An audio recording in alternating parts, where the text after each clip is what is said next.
Xong rồi sao anh ạ? Xong rồi sao?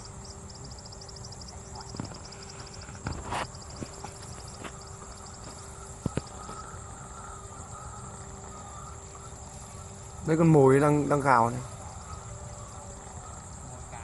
Ờ.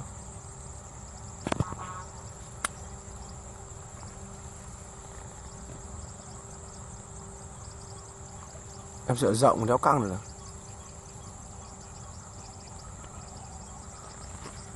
Nè. Đây đằng sau này, nó động ra. Đây. Đấy. Móc vào. Đây, đi. Đây. Đây.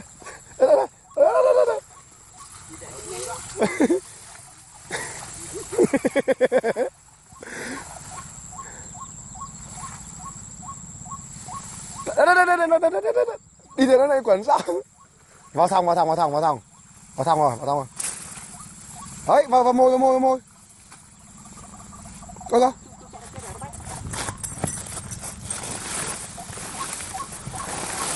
Đâu rồi? Đâu? Đây. Ô cái đi. Mày không lờ nữa. Nó bay đi bờ rồi anh kìa.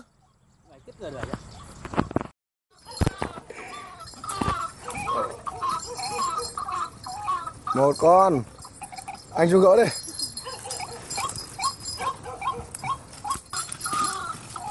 Cẩn thận. Kinh cắm chặt thế. Đánh cho nó căng. Đấy.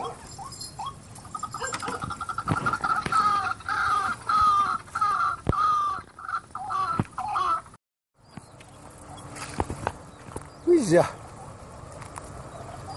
Nghe tiếng rào.